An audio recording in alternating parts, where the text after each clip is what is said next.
Udah.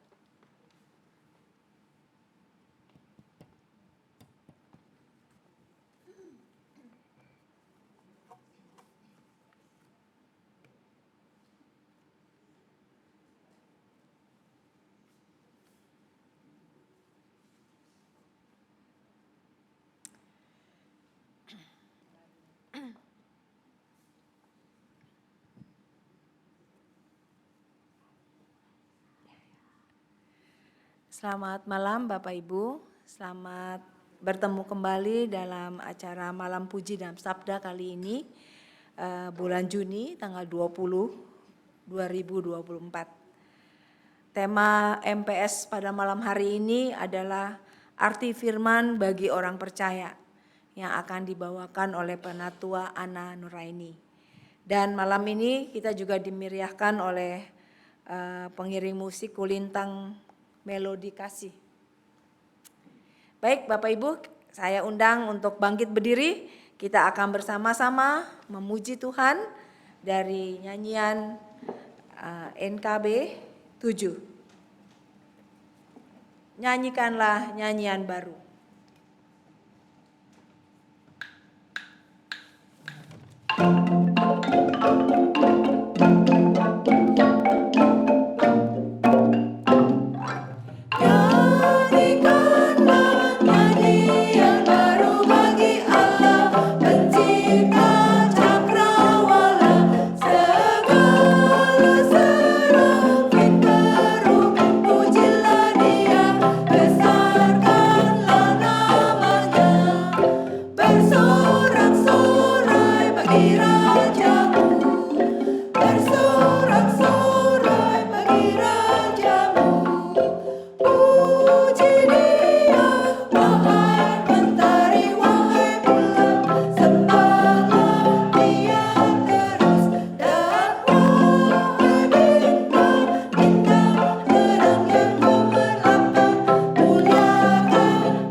Kita akan berdoa yang akan dipimpin oleh Penatua Ismail. Mari kita berdoa. Bapa kami dalam surga, ya Bapa, kami ucapkan terima kasih pada kesempatan malam ini. Kami bisa ingin memuji dan mendengar sabda yang akan disampaikan oleh Penatua Ana. Kiranya firman yang akan disampaikan menjadi bekal buat kehidupan kami, agar kami lebih turut dengan kehendak Engkau ya Bapa. Kami serahkan acara kebaktian ini dari awal sampai selesai, kiranya Engkau memimpin semuanya ini. Dalam nama Tuhan Yesus Kristus kami berdoa, amin. Terima kasih. Silakan duduk Bapak Ibu.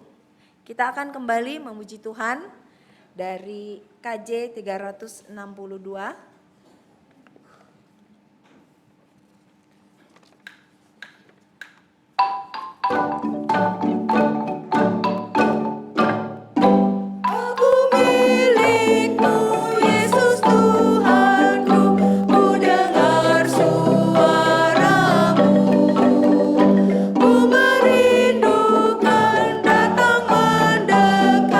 Dan meraih olehmu.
arti firman bagi orang percaya.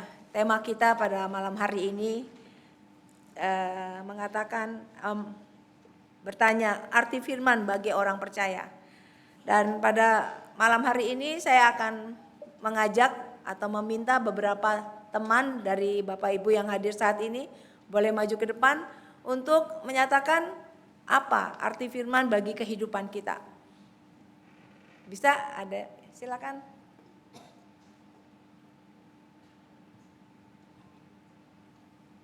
Malam, Bapak Ibu, arti firman buat saya itu pedoman hidup ya.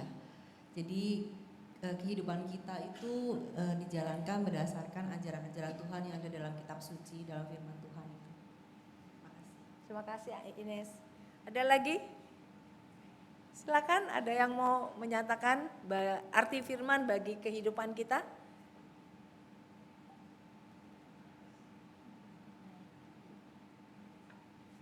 Tadi dari mungkin yang lebih sesepuh. Tadi yang udah muda, sekarang yang agak sesepuh.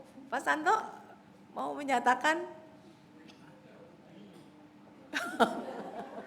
Hari ini baru mau denger ya. Pak Herman? Nah, dari adik kecil ini mau? Oh, dari Jenny.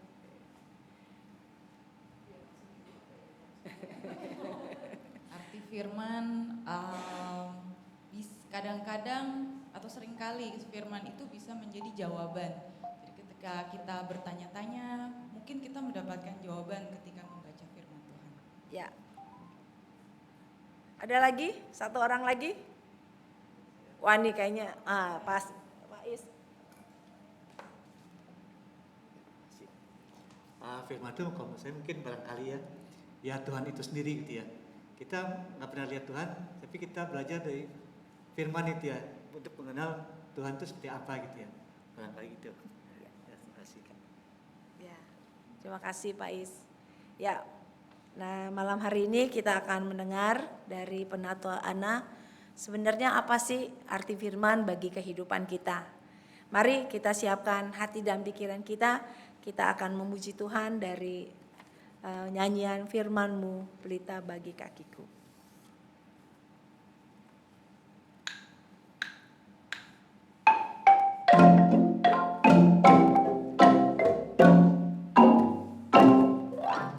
Firman-Mu, pelita bagi kakiku, terang bagi jalanku.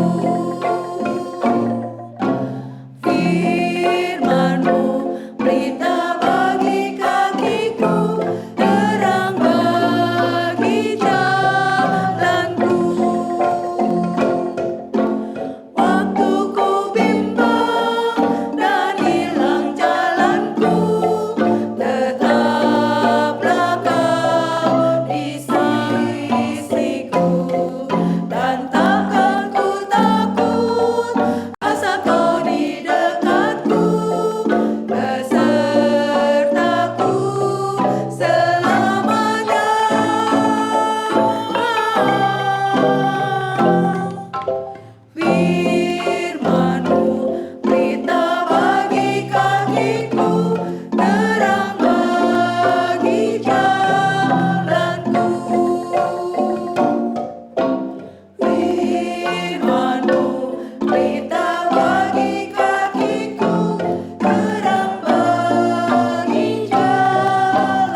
Mari Ibu Bapak dan saudara-saudari kita bersatu di dalam doa. Kita berdoa. Firman-Mu bagai pelita bagi setiap kaki kami ya Tuhan. Dalam langkah kehidupan yang seringkali membawa kami ke dalam ketidakpastian. Firman-Mu memberi terang sehingga kami tahu harus melangkah kemana. Dan itulah yang kami yakini ketika pada malam hari ini kami mau bersama-sama membaca dan merenungkan bagian firman Tuhan mengenai arti firman-Mu dalam kehidupan kami.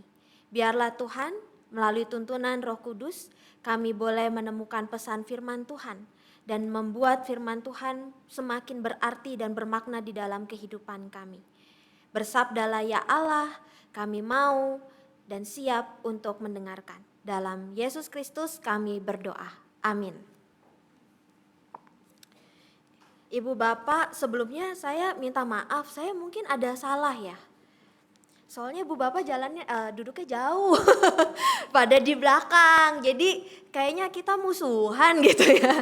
Boleh nggak ada yang maju ke depan, banyak bangku kosong di depan gitu ya, supaya saya tidak merasa dimusuhi oleh Ibu Bapak.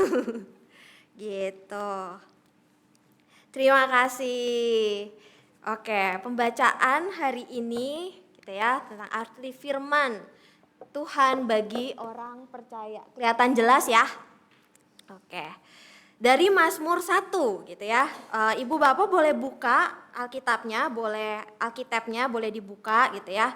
Dan saya mau mengajak kita semua untuk membaca Mazmur 1 ini secara bergantian gitu ya. Saya yang menjorok keluar, Ibu Bapak yang menjorok ke dalam gitu ya.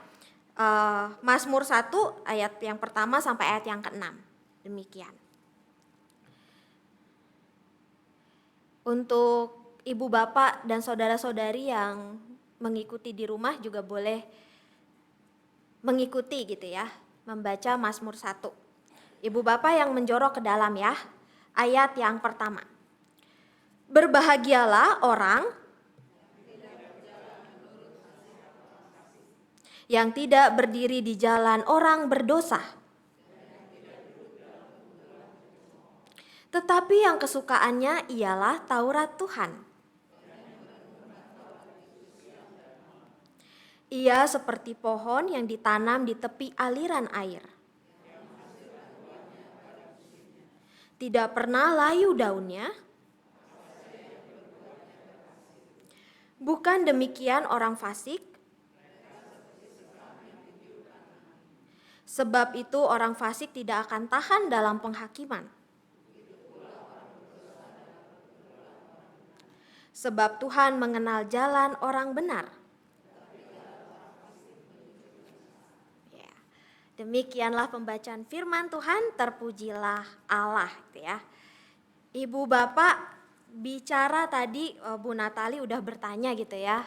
Walaupun Ibu Bapak malu-malu disuruh maju ke depan gitu ya, tapi saya yakin mungkin Ibu Bapak udah punya jawabannya gitu ya, arti firman Tuhan dalam bagi orang percaya gitu ya. Apa sih yang membuat sesuatu itu menjadi berarti, Ibu Bapak? Apa yang membuat sesuatu itu bisa menjadi berarti? Yang biasanya menjadi berarti karena apa? Karena diperlukan. Lalu ada lagi nggak dapat hadiah sih, tapi dapat makasih dari saya. Diperlukan, lalu sesuatu yang bermakna, bernilai, ada harganya gitu ya, berharga gitu ya. Maka dia menjadi sesuatu yang berarti. Ada lagi jawaban yang lain? Memberi sukacita gitu ya. Jadi sesuatu yang berarti tadi diperlukan, memberikan sukacita, lalu bernilai gitu ya. Tapi Ibu Bapak, untuk menjadikan sesuatu menjadi berarti, biasanya gitu ya, melalui proses, betul gak? Sesuatu yang bernilai, baik itu benda, kalau benda baru beli bernilai. Tapi kan ada ya benda yang makin lama makin bernilai, jadi barang antik gitu ya. Sesuatu menjadi bermakna berarti karena ada proses gitu ya. Contoh ibu bapak baru kenalan mungkin belum timbul rasa sayang gitu kan. Tapi habis kenalan PDKT lama-lama kok jadi separuh jiwaku gitu ya. Separuh jiwa dan nafas gitu ya. Karena ada proses. Ada proses yang tadinya biasa saja lalu kemudian menjadi sesuatu yang sangat berarti dalam kehidupan kita. Mungkin dalam proses itu saya kasih panci karena saya suka masak, ibu bapak. Masak itu buat saya proses yang menyenangkan, sukacita gitu ya. Menunggu sesuatu tapi yang ditunggu-tunggu kalau masak rendang makin lama makin sedep. Asal jangan sampai gosong gitu ya. Sesuatu yang diproses memakan waktu yang lama bisa menjadi semakin berarti gitu ya. Dan itulah firman Tuhan mungkin. Jadi kalau saya balik lagi tanya, gak harus maju ke depan, tapi ibu bapak mungkin bisa jawab dari dalam hati masing-masing gitu ya. Apa arti firman Tuhan bagi kita gitu ya, setelah tahu gitu ya, bahwa sesuatu yang berarti itu, bermakna itu terjadi semakin berarti dan semakin bermakna karena ada proses. Maka firman Tuhan yang seperti apa yang ada dalam kehidupan kita gitu ya, yang sudah kita lalui dalam perjalanan hidup kita gitu ya. Nah sampai sini ditahan aja, nggak usah dijawab, dari dalam hati saja gitu ya. Dan firman Tuhan mengatakan gitu ya, bahwa yang berbahagia gitu ya, berbahagialah orang yang tidak berjalan menurut ajakan orang fasik gitu ya, yang tidak berdiri di jalan orang berdosa dan yang tidak duduk di komplotan pencemooh gitu ya. Tadi kita udah merenungkan nih, merefleksikan bahwa oke, firman Tuhan menjadi berarti karena udah banyak yang kita lalui bersama dengan firman Tuhan itu gitu ya. Tapi bener gak sih yang namanya ikutin gitu ya, ngikutin firman Tuhan itu selalu memberikan kebahagiaan. Betul gak ibu bapak? Yakin. Kalau ada ibu-ibu, ini yang buat ibu-ibu dulu. Kalau ada ibu-ibu lagi bergosip, ikutan atau enggak? Ikut dong. Ikut dong. Nanti nggak tahu apa-apa. Jadi nggak dengar berita terhot news kan. Jadinya kayak orang nggak paling update gitu ya. Padahal dibilang orang yang nggak ikut ajakan orang fasik ini, yang nggak duduk jalan orang berdosa, nggak duduk di komplotan pencemooh itu berbahagia. Yang ada kita sengsara, nyampe rumah nggak bisa tidur gitu ya. Karena mikirin apa ya itu tadi yang diomongin. Kok saya nggak diajak gitu ya, kok ibu-ibu itu pergi saya nggak diundang sih gitu ya, rasanya malah jauh dari bahagia gitu ya. Saya nggak tahu kalau bapak-bapak dosanya apa ya. Tapi saya bapak-bapak suka gosip juga nggak ya gitu ya. Tapi bayangkan gitu ya, ketika kita menelisik gitu ya, menilik ulang gitu ya, ketika bicara berbahagialah orang yang gak nurutin ajakan orang fasik, gak duduk atau gak jalan bareng sama orang berdosa, gak duduk di komplotan pencemooh, katanya bahagia. Realitanya dalam hidup kita sengsara kita, gak tahu apa yang diomongin gitu ya. Kitanya jadi orang yang gak update, apalagi yang sekarang gitu ya. Baru-baru saya kemarin sempat pakai ilustrasinya sebagai khotbah gitu ya, yang orang ngambil mobilnya di Pati gitu ya, ternyata malah yang dipukulin gitu ya. Mungkin di situ ada orang-orang yang nggak tahu apa-apa tapi ikut gebukin aja gitu ya. Apa melampiaskan emosi gitu ya. Orang nggak tahu apa-apa dia ikut mukulin, nggak tahu ceritanya apa, nggak ini dia bisa ikut mukulin gitu. Karena kalau nggak ikutan kayak nggak seru gitu mungkin. Nggak perlu pakai verifikasi gitu ya, ikut-ikutan gitu. Dan makanya kita perlu bertanya, yakin gak sih bahagia gitu ya ngikutin firman Tuhan yang berarti banget dan bermakna banget dalam hidup kita gitu ya. Ternyata enggak mudah gitu ya. Ya itu ya, apa iya bahagia gitu ya. Ternyata enggak juga. Ibu bapak boleh tanya gitu ya, para aktivis di sini, para pelayan atau para penatua gitu ya. kan menjawab panggilan Tuhan gitu ya. Kita kan melayani, menjawab, kita hayati sebagai menjawab panggilan Tuhan. Tapi apa iya menjawab panggilan Tuhan itu selalu bahagia? Enggak juga kan, malah banyak yang katanya penat dan tua gitu ya, masuk penat tua langsung penat dan tua. Padahal penat tua harusnya sukacita, bahagia, menjadi aktivis para pelayan yang ngikutin jalan ya firman Tuhan, harusnya berbahagia karena memilih hidup untuk ikut apa kata Tuhan, menjawab panggilan Tuhan. Tapi pertanyaan apa iya bahagia gitu ya. Ternyata waktu ditengok-tengok enggak juga nih Tuhan gitu ya. Mulai deh keluar iya ya bener juga gitu. Tapi inilah yang mau kita renungkan bersama-sama gitu ya. Apa sih berbahagia ketika kita tahu arti firman Tuhan dalam hidup kita. Kata Mazmur gitu ya, ini Mazmur yang nulis dibilang orang yang berbahagia itu orang yang kesukaannya ialah Taurat Tuhan dan yang merenungkan Taurat itu siang dan malam gitu ya. Siang dan malam direnungkan, dipikirkan gitu ya. Tapi mungkin gak juga kali ya, siang dan malam ibu bapak kalau ingat, kalau ingat gitu ya, siang dan malam. Kalau katanya nih ya, kalau bahagialah orang gitu ya, yang kesukaannya Taurat Tuhan, yang merenungkan Taurat Tuhan siang dan malam, hasilnya apa? Hasilnya ia seperti pohon yang ditanam di tepi aliran air, menghasilkan buah pada musimnya, tidak pernah layu daunnya, apa saja yang dilakukannya berhasil, gak tanggung-tanggung.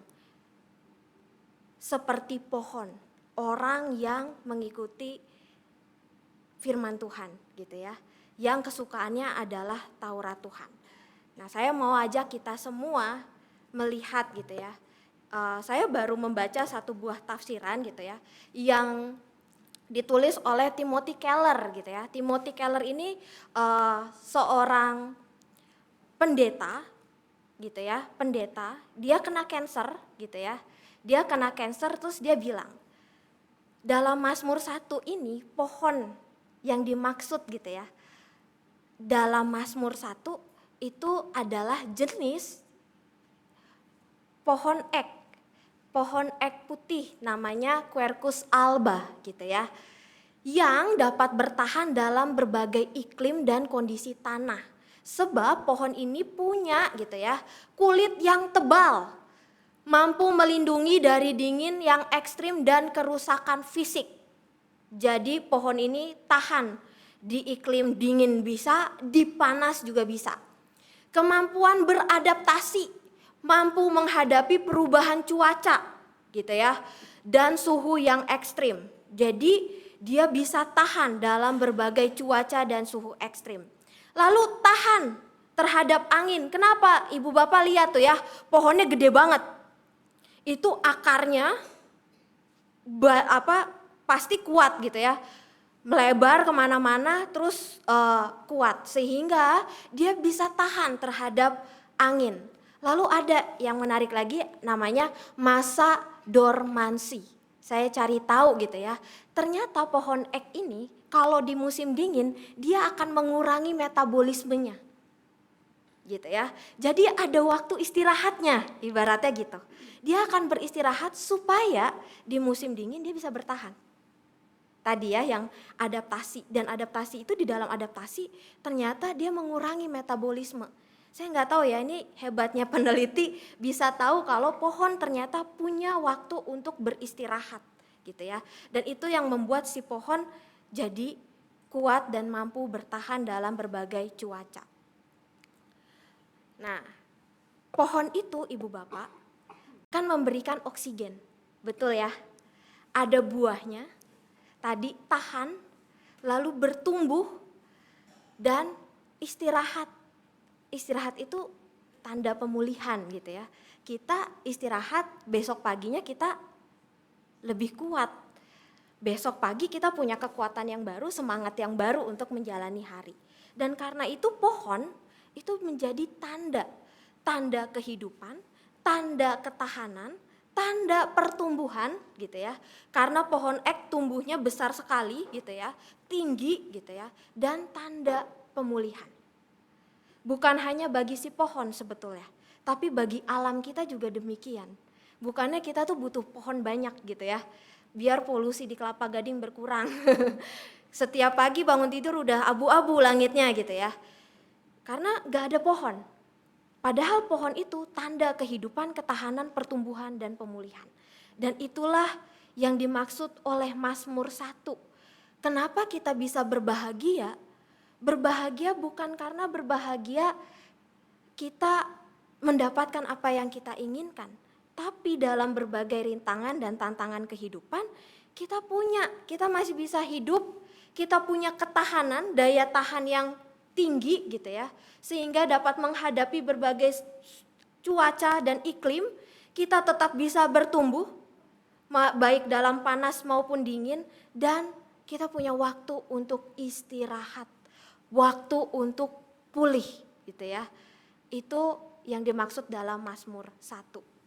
Maka saya singkat, HTTP itu arti firman Tuhan bagi kita.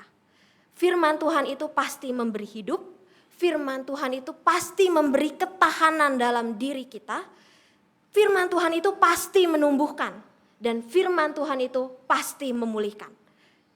Makanya orang yang sakit hati baca firman Tuhan. Kenapa? Karena di dalam firman Tuhan ada penghiburan. Orang yang bersedih, orang yang berduka baca firman Tuhan. Karena di sana kita bisa beristirahat. Tumbuh, emang rasanya gak enak, tapi firman Tuhan yang kita baca pasti menumbuhkan gitu ya.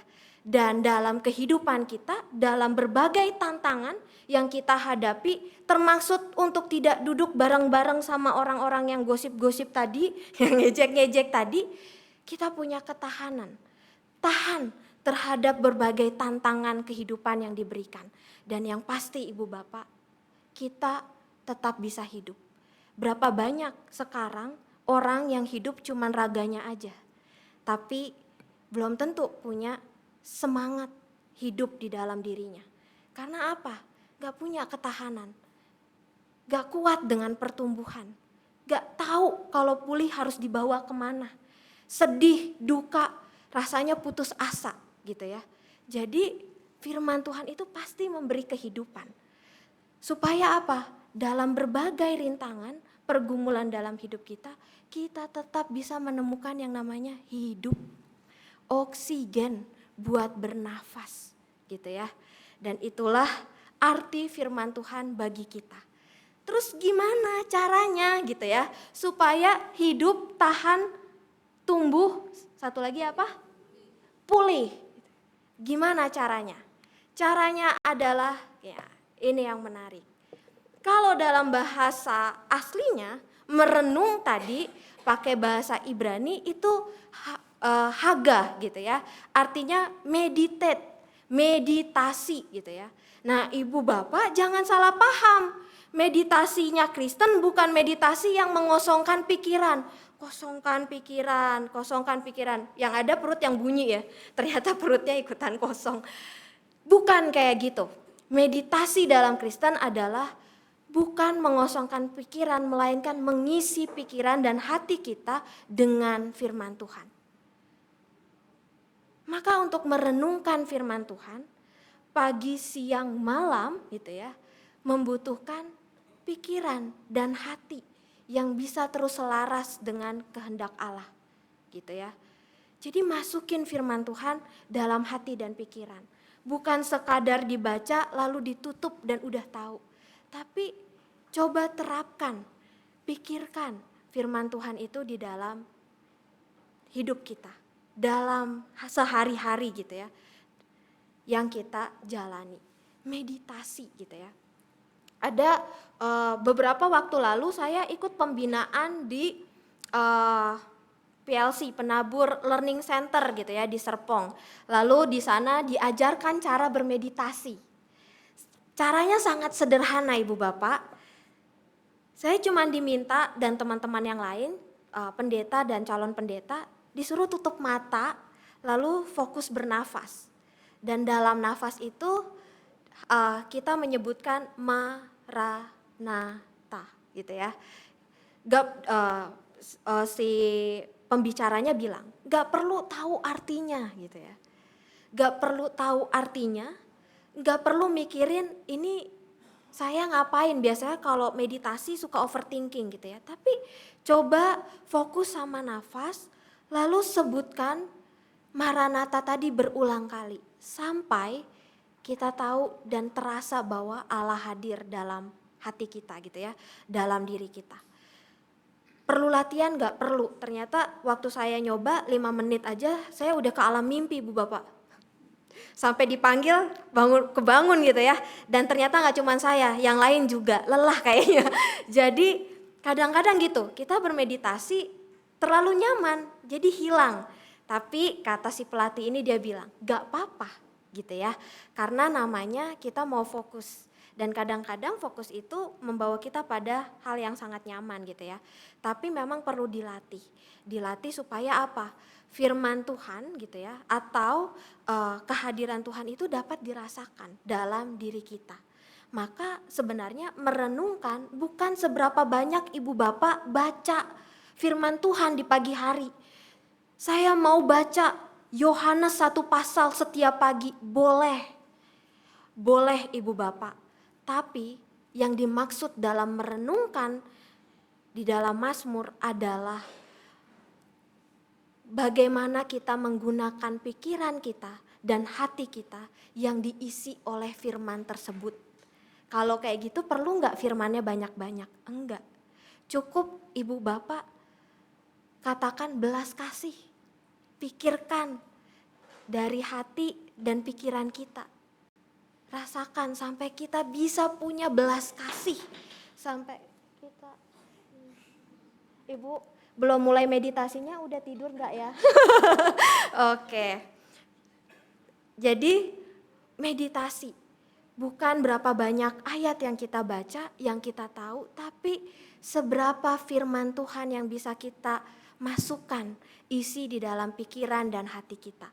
Itulah merenungkan firman Tuhan siang dan malam gitu ya. Lalu kalau kayak gitu latihannya gimana nih buat sehari-hari supaya kita bisa membuat firman Tuhan itu semakin berarti dan bermakna dalam hidup kita. Nih ya. Mazmur 143 ayat 5 mengatakan, aku teringat akan hari-hari di masa lampau, aku menuturkan segala pekerjaanmu, aku merenungkan perbuatan tanganmu. Gitu ya.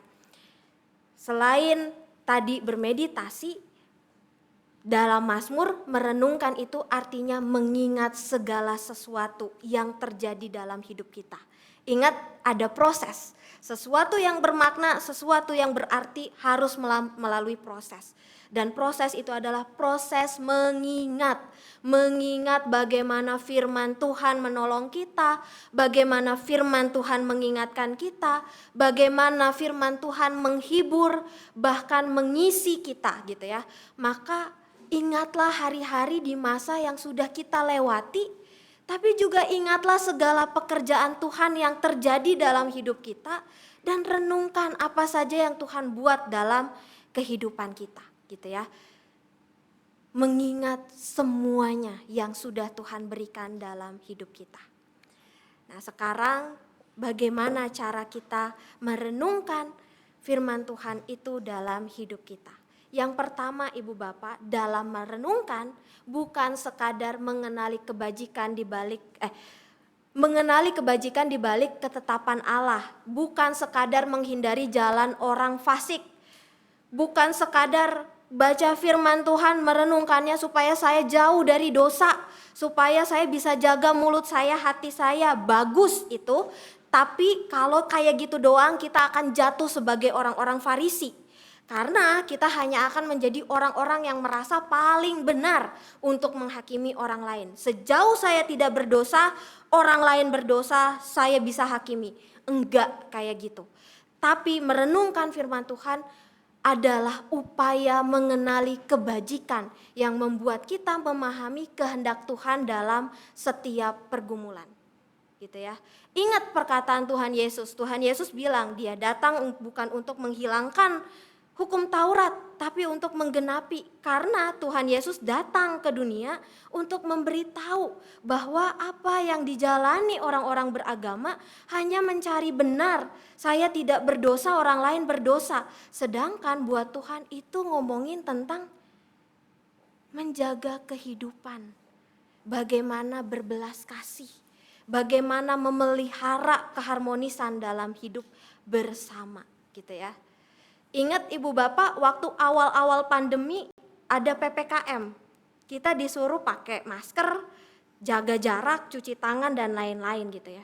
Kalau cuman ikutin taat doang, mungkin kita nggak akan tahu kalau tindakan kita itu menyelamatkan nyawa orang-orang di sekitar kita. Jadi beda ya, cuman ikutin PPKM sama tahu maksud kenapa harus ada PPKM. Karena menjaga kehidupan. Karena kita nggak mau orang lain tertular karena kita. Gitu ya. Dan itulah kebajikan. Ada begitu banyak kebajikan Allah di balik ketetapan-ketetapan yang Ia buat dalam hidup kita. Di balik firman Tuhan yang kita baca. Gitu ya. Semoga kita bisa terus mengenali kebajikan itu. Lalu selanjutnya, menjaga relasi intim dengan Allah. Artinya apa? Membaca firman Tuhan, merenungkannya, berdoa bukan karena situasi dan kondisi. Tuhan, hidup saya lagi susah banget. Saya putus asa. Coba saya doa 3 hari, puasa 3 hari 3 malam. Tuhan kira-kira bakal jawab gak ya? Kemauan saya, keinginan saya. Enggak gitu ya. Yang namanya merenungkan firman Tuhan siang dan malam adalah bukan karena kita mau mengubah situasi dan kondisi kita, tapi karena kita mau dekat dengan Allah. Karena kita tahu di dekat Allah ada kehidupan, ada ketahanan, ada pertumbuhan dan ada pemulihan tadi. Dan yang terakhir Ibu Bapak, menerima pertumbuhan dan pemulihan dari Allah, gitu ya. Yang namanya firman Tuhan itu kayak makanan sehat. Betul? Baik buat kehidupan kita, baik buat diri kita, tapi nggak selalu enak dan nikmat. Kurang micin gitu ya, kurang cabe, kurang sambal, kurang pedes gitu ya, kurang berbumbu. Firman Tuhan itu kayak makanan sehat. Kita butuhkan, kita perlukan dalam hidup kita, bagi tubuh kita, tapi nggak selalu enak dan nikmat. Jadi kadang-kadang menyakitkan yang namanya proses bertumbuh. Kadang-kadang gak enak yang namanya pemulihan itu. Tapi kita tahu yang namanya makanan sehat, walaupun dia gak enak, itu baik buat tubuh kita.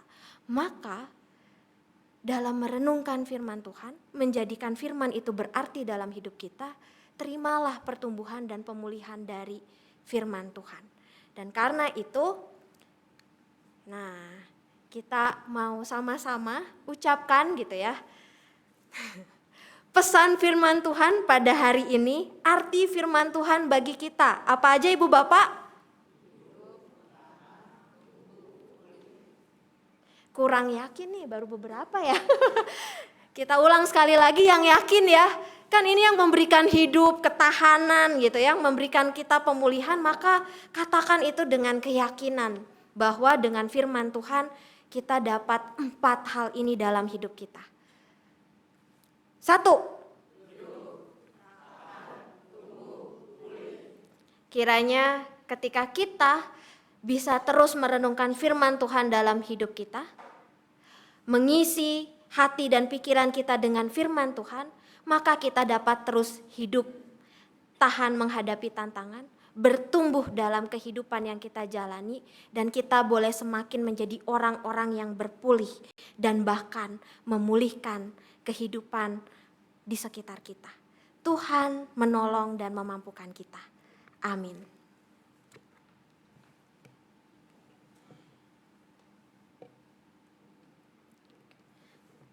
Habis ini doa syafaat ya.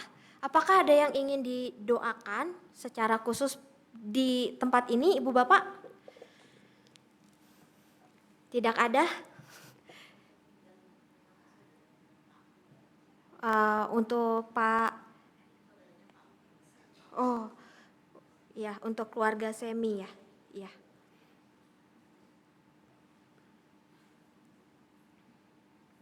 Oke.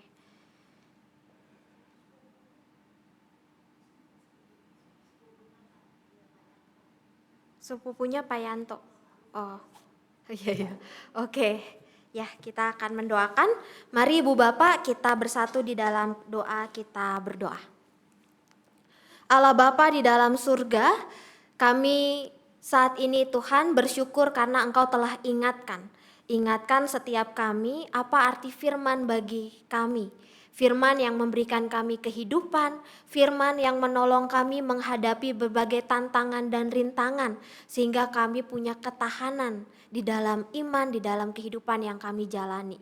Melalui firman Tuhan yang kami baca dan renungkan, kami juga dapat terus menjadi pribadi yang bertumbuh di dalam Tuhan. Dan Tuhan, kami tahu sebagai manusia, ada begitu banyak hal-hal yang terjadi di dalam hidup kami yang melukai hati kami, melukai diri kami. Pengalaman yang tidak mengenakan, peristiwa yang menyinggung perasaan kami, yang sampai saat ini kami ingat orang-orang yang menyakiti hati kami. Namun Tuhan, kami diingatkan bahwa firman Tuhan juga adalah firman Tuhan yang memulihkan hati kami, memulihkan kehidupan kami. Maka ya Allah, kami mau pada malam hari ini untuk terus Tuhan pimpin, Tuhan tolong agar kami dapat terus mengisi hati dan pikiran kami dengan firman Tuhan, merenungkannya siang dan malam, sehingga kami boleh terus merasakan kehidupan yang Engkau anugerahkan bagi setiap kami. Saat ini juga Tuhan, kami berdoa bagi keluarga Bapak Sofian yang saat ini telah kehilangan anak, yaitu Semi Efrata. Kiranya Tuhan, Engkau yang memberikan penghiburan yang sejati bagi keluarga yang ditinggalkan. Engkau yang memberikan mereka pengharapan di hari-hari yang mereka jalani saat ini. Kami percaya ya Allah, bahwa kematian bukanlah akhir melainkan awal kehidupan bersama dengan Engkau. Maka biarlah orang-orang yang ditinggalkan, keluarga yang ditinggalkan boleh terus berharap dan memandang kepada Engkau yang memberikan kekuatan. Kami berdoa bagi setiap kami saat ini di tempat ini yang dalam pergumulan Tuhan, pergumulan kehidupan yang mungkin belum kami dapat temukan jawabannya. Namun biarlah firman Tuhan yang menuntun kami untuk terus dapat bersabar, untuk berharap kepada Engkau, Allah yang menjawab doa kami. Berikan kami kesehatan, berikan kami kekuatan untuk menjalani hari-hari kami, berikan kami Tuhan sukacita di dalam hari-hari juga yang kami jalani. Inilah doa kami Tuhan, kiranya dalam persekutuan malam puji dan sabda, kami dapat menaikkan pujian-pujian kami dengan keteguhan hati.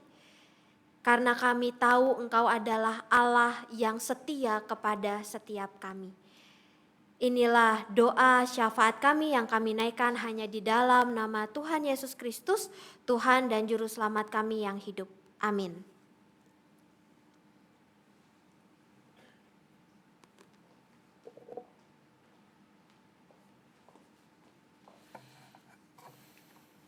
Terima kasih Penatua Ana, firman yang menguatkan buat kita.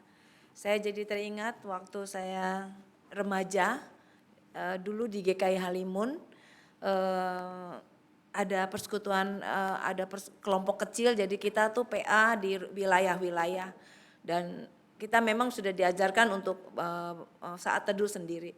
Nah waktu itu orang tua saya memang udah tinggal berpisah, bukan pisah karena apa, karena papa saya kerjanya jauh, jadi mama saya harus nemenin papa saya kerjanya jauh.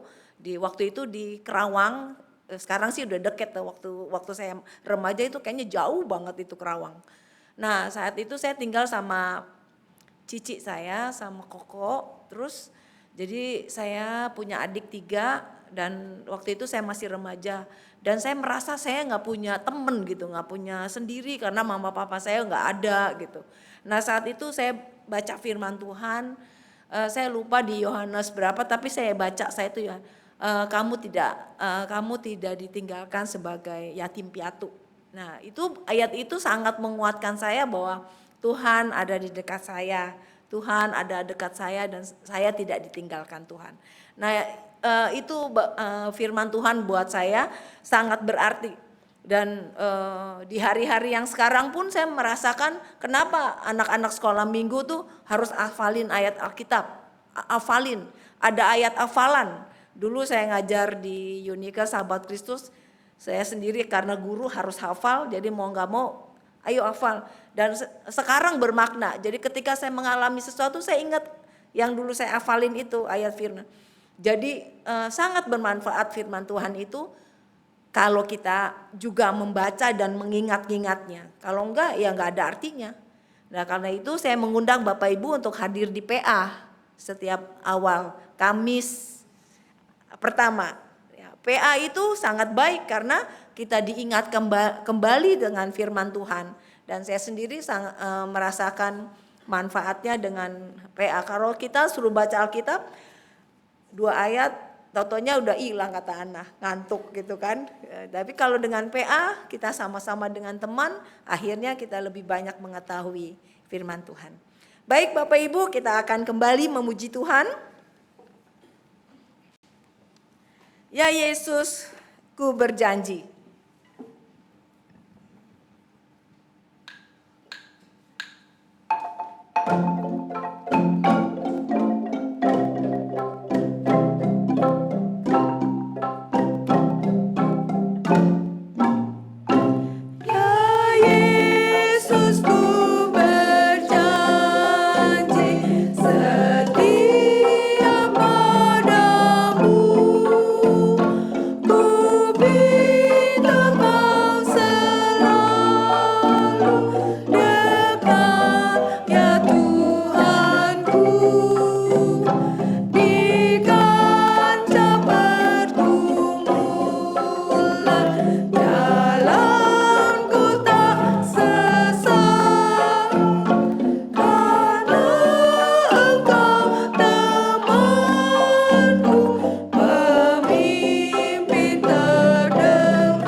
Bapak Ibu, sebelum kita menerima berkat, kita akan memuji Tuhan terlebih dahulu dari NKB 210.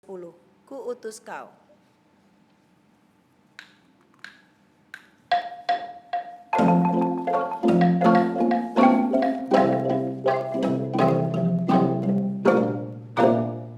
Ku utus kau mengabdi tanpa pamrih.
Mari kita berdoa. Tuhan, Engkau mengutus kami menghadapi dunia, di mana ada begitu banyak tantangan, ada begitu banyak orang-orang yang membutuhkan sentuhan kasih dan kehadiran Tuhan. Maka ya Tuhan, utuslah kami untuk membawa cinta kasih, belas kasih, untuk dibagikan kepada sesama kami, dimanapun Engkau tempatkan kami. Dan kini Tuhan, kami siap kembali ke tempat kami masing-masing dengan berkat yang dari Tuhan saja. Mari Ibu Bapak, saya undang Ibu Bapak untuk bangkit berdiri dan menerima berkat Tuhan. Dan kini arahkanlah hati kita kepada Tuhan. Tuhanlah yang menjaga kita, Tuhanlah yang menaungi kita di sebelah tangan kanan kita. Matahari tidak akan menyakiti kita pada waktu siang atau bulan pada waktu malam. Tuhan akan menjaga kita terhadap segala bahaya, Ia akan menjaga nyawa kita, dan Tuhan akan menjaga keluar masuk kita dari sekarang sampai selama-lamanya. Amin. Terima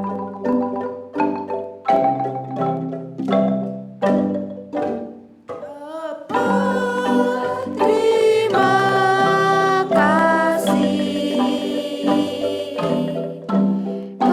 Bapa, terima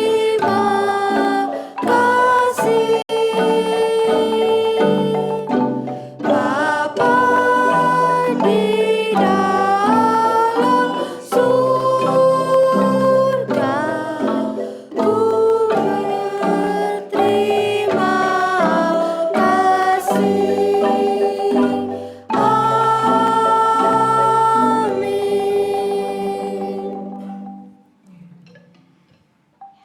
Malam Puji Sabda telah selesai. Ada pengumuman? Silakan.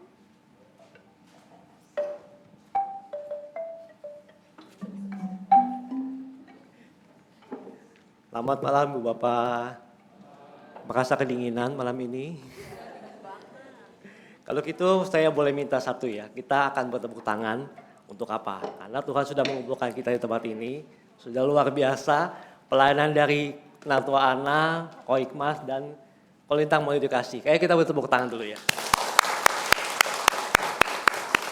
Karena tepuk tangan itu mengurangi asam urat dan juga risiko stroke. Ketahanan, itu supaya nggak dingin juga. Ya, terima kasih untuk Penatua Ana untuk pelayanan hari ini. Dan juga MPS bulan depan itu tanggal 18 Juli. Itu judulnya nanti kekuasaan sebagai godaan pelayanan. Wah, judulnya seru nih kayaknya nih. Ini nanti dari Pendeta Emeritus Ridwan Siombing dari PAUK Ciracas. Jadi beliau ini sekarang tinggalnya di Jogja, tapi bulan depan akan melayani di tempat kita. Kita nantikan ya bulan depan, jangan lupa. Terima kasih.